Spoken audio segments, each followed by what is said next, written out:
Hello everyone. In today's video on EKG, I'll be reviewing the basic types of tachyarrhythmias, focusing on their EKG characteristics. The specific learning objective is to be able to list the general mechanism, etiologies, and defining EKG characteristics of each of the 6 major forms of tachyarrhythmia. Future videos will cover some advanced tachyarrhythmia topics, such as how to differentiate the various forms of SVT, how to differentiate VT from SVT with aberrancy, the various forms of atrial flutter, and more about VT in general.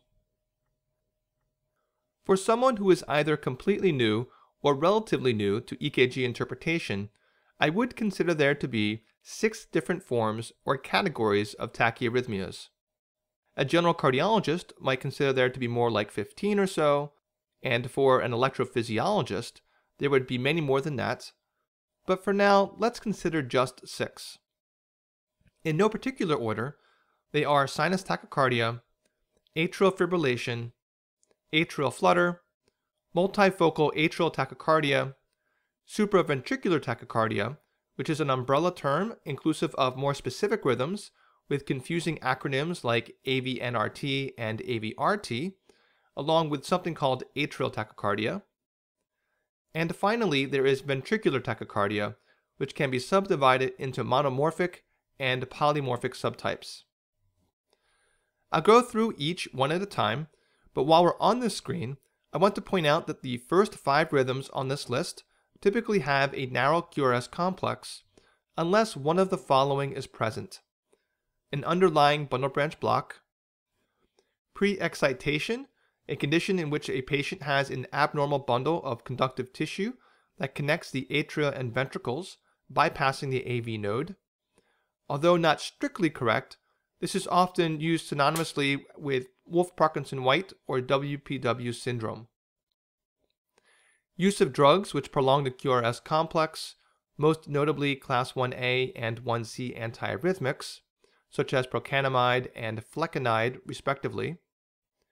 And last, profound hyperkalemia. Ventricular tachycardia, on the other hand, always has a wide QRS complex. I'll first focus on sinus tachycardia. The general mechanism of sinus tach is enhanced normal automaticity, in which the heart's conductive system is simply responding normally to an extracardiac stimulus. This typically occurs as a consequence of stimulation of beta-1 adrenergic receptors by norepinephrine, which is released at sympathetic nerve endings, and by an epinephrine released into the systemic circulation by the adrenals. Stimulation of beta-1 receptors in the pacemaker cells of the sinus node cause them to spontaneously depolarize at a faster rate. There are many etiologies of sinus tachycardia. The only unifying theme to the etiologies is that, with the exception of CHF exacerbations and possibly the idiopathic syndromes, they otherwise are not primary disorders of the heart, but rather pathophysiologic states which result in increased activity of the sympathetic nervous system. On EKG, the hallmark features of sinus tachycardia are first, that it is regular. Second, the P waves are clearly discernible before each QRS complex, with identical morphology to normal sinus rhythm.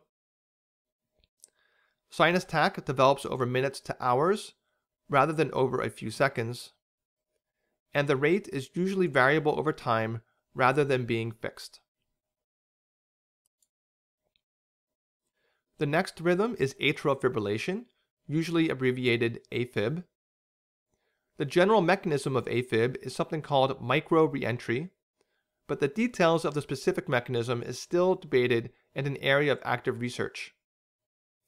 All theories about the specific mechanism invoke multiple simultaneous chaotic waves of depolarization propagating through the atria with frequencies in excess of 500 beats a minute, though only a fraction of those impulses will pass through the AV node to depolarize the ventricles. As a consequence of these chaotic depolarization waves, there is no organized atrial contraction. While sinus tach has etiologies, it's more accurate to describe AFib as having risk factors.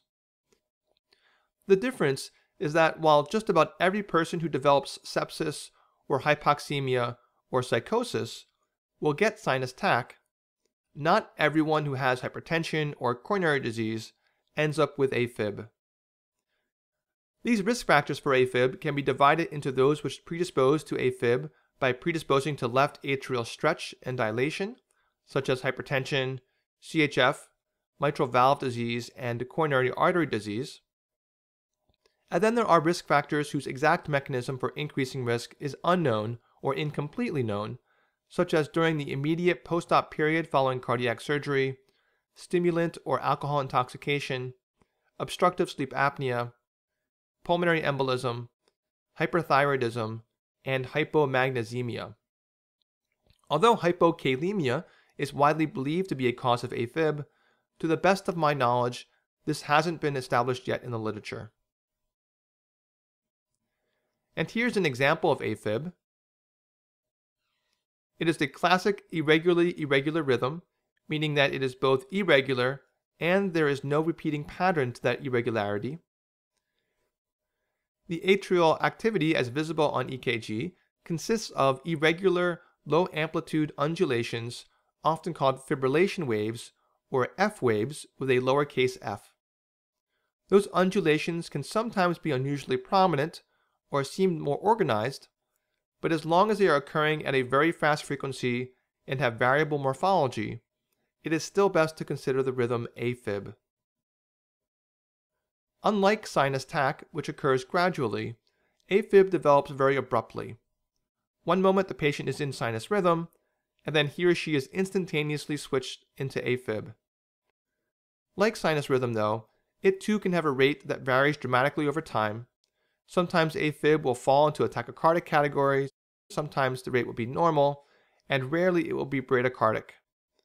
Bradycardic AFib implies severe AV node disease or an excessive dose of a medication that blocks the AV node. Atrial flutter is also a reentrant rhythm, but in contrast to AFib, the specifics of most forms of A-flutter are well worked out. The most common reentrant pathway is a macroscopic, counterclockwise circuit encircling the right atrium, passing through the caval tricuspid isthmus, in which the isthmus is the slow pathway of the reentrant circuit. This form of flutter is thus called isthmus-dependent flutter. There are many other variations and subtypes of A-flutter, all of which have the unifying theme of macro reentry within one of the atria. Don't worry if you happen to have skipped the mechanisms of arrhythmia video and have no idea to what I'm referring when I mention reentrant circuits and slow pathways. Knowledge of the mechanism is not critical to diagnosing the rhythm from EKG. When it comes to etiologies and/or risk factors for A-flutter, any risk factor for AFib, particularly those associated with atrial dilation, can generate the electrophysiologic substrate conducive for A-flutter. In other words, unlike SVT, which I'll talk about in a few minutes, patients with A-flutter are generally not thought to have been born with discrete, well-defined accessory pathways that predispose them to reentry, but rather develop heterogeneity of the conductive properties of the atria over time. That heterogeneity is almost always the result of some form of cardiac disease. Partly because the risk factors of AFib and A-flutter are essentially the same, it should come as no surprise that patients commonly flip back and forth between the two rhythms. In addition, cardiac surgery and percutaneous AFib ablations are significant risk factors for developing unusual forms of flutter. What are the EKG characteristics of A-flutter? The ventricular activity, that is the pattern of QRS complexes in A-flutter, can either be regular, regularly irregular, or irregularly irregular. Atrial activity consists of regular sawtooth waveforms, most prominent in 2, 3, and AVF, along with upright deflections in V1, which occur at a rate of 240 to 340 beats per minute. The rate of atrial activity, often referred to as the flutter rate, is commonly right at 300 beats per minute exactly. This very rapid atrial activity is sometimes referred to as an F wave with a capital F. Rates slower than 300 are typically seen in patients with very enlarged atria or those on class 1 antiarrhythmics. Rates faster than 300 are typical only for patients with unusual flutter circuits. The way I think about this is that the speed of a reentrant rhythm is largely dependent upon the physical size of the reentrant circuit. Therefore, as long as a patient has the same location as typical for the circuit in the right atrium, as long as the right atrium is normal in size, it makes sense for the flutter rate to be about the same. Usually, 50% or more of atrial impulses are blocked by the AV node. So for example, if the flutter rate in the atria is 300 beats per minute, but every other atrial impulse is blocked by the AV node because of the AV node's refractory period, then the overall ventricular rate will be 150 beats per minute.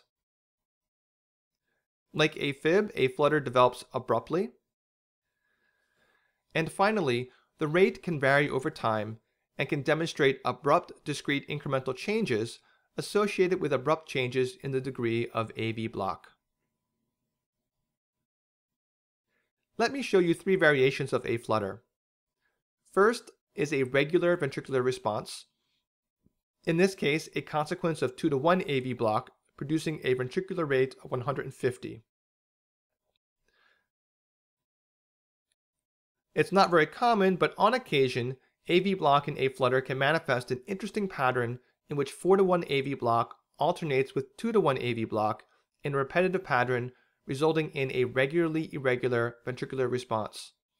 If the atrial rate is around 300, this pattern will result in a ventricular rate of around 100.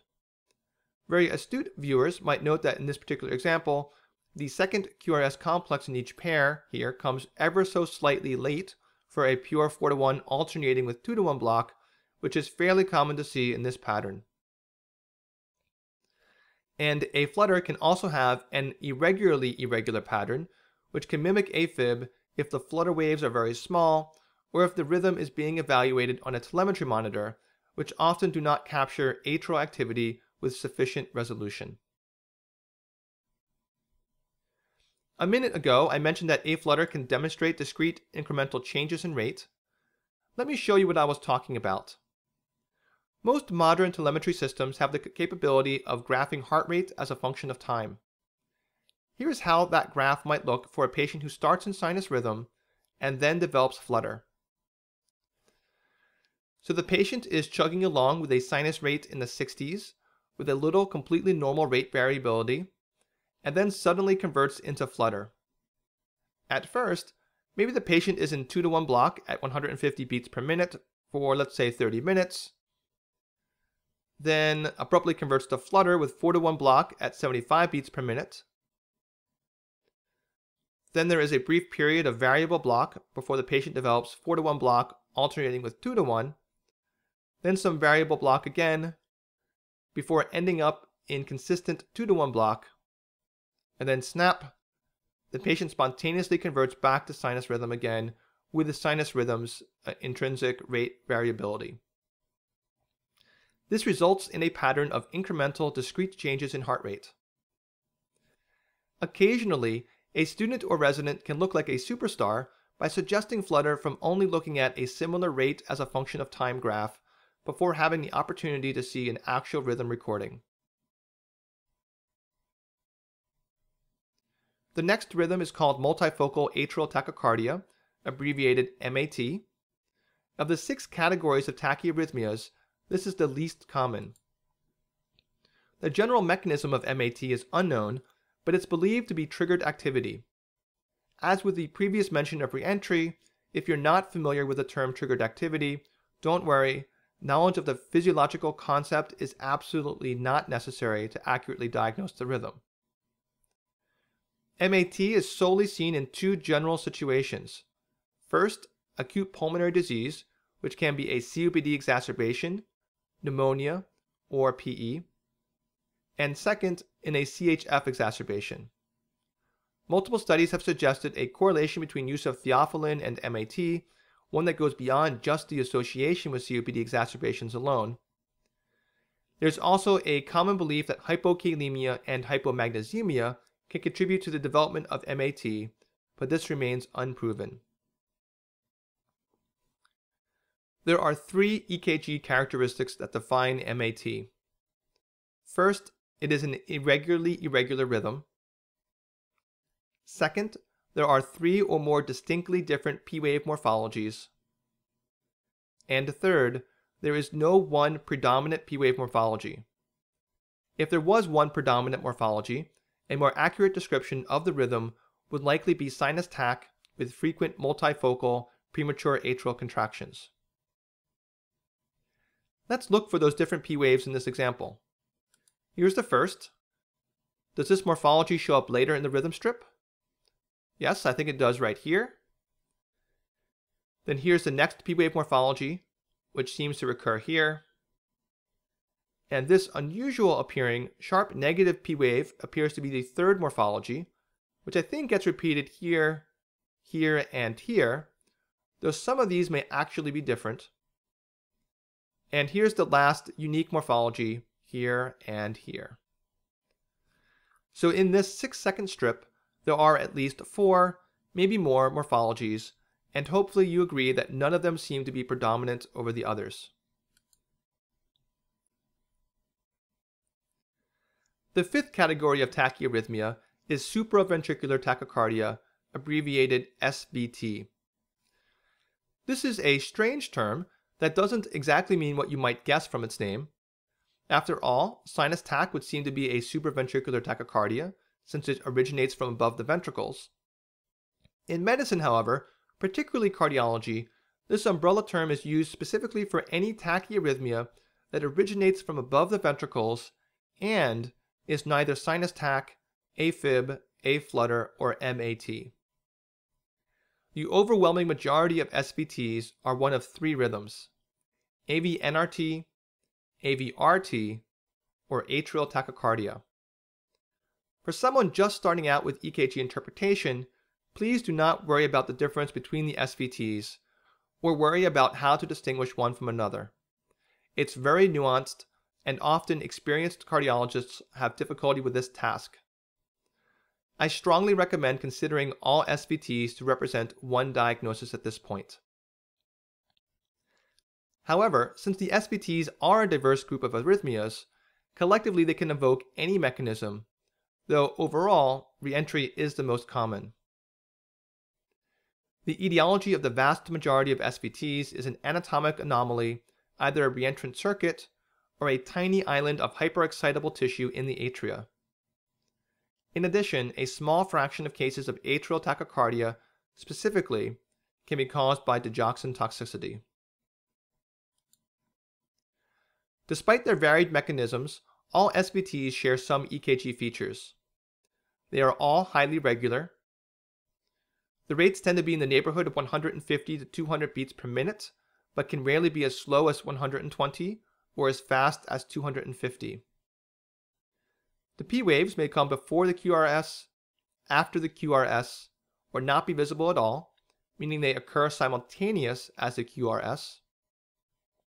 When visible, the P waves usually have an abnormal morphology consistent with either an ectopic atrial focus or retrograde atrial conduction.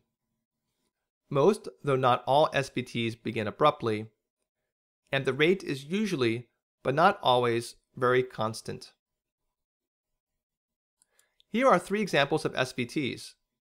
In this case, there is a very short 9-beat run of an SVT in which the P wave comes before the QRS complex.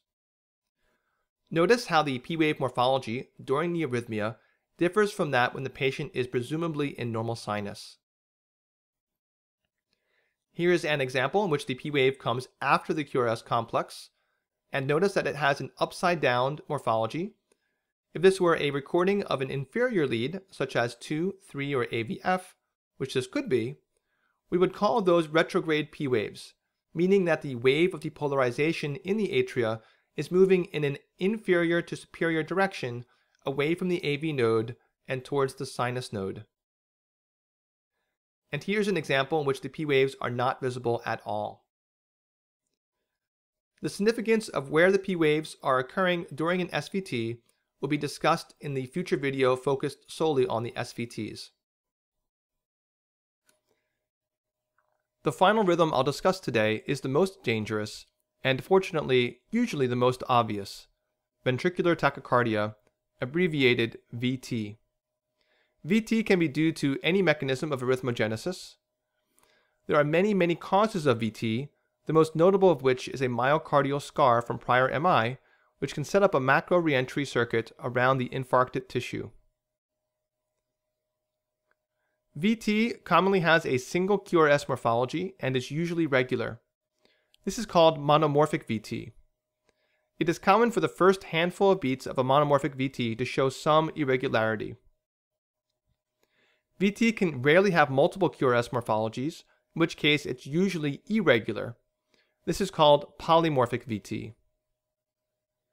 VT always has a wide QRS complex and almost always is greater than 140 milliseconds in width.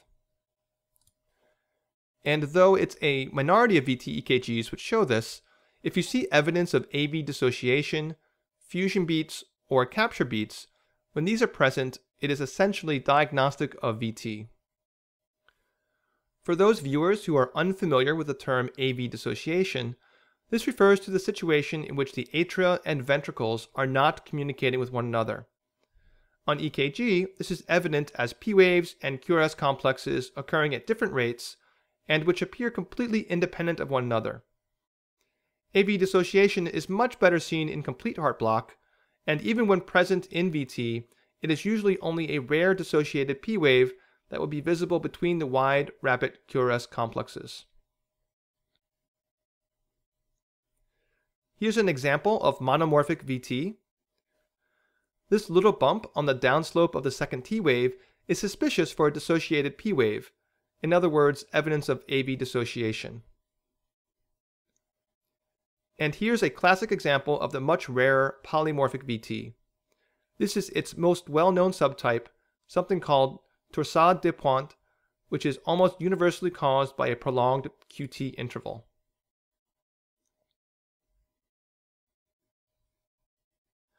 So those are the 6 basic types of tachyarrhythmias. As I said at the beginning of the video, some of these, specifically SVT, VT, and atrial flutter, have numerous subtypes and variations that you can worry about at a later stage of training. At this point, I recommend proceeding to my next EKG video entitled How to Identify Almost Any Tachyarrhythmia with 6 Easy Questions.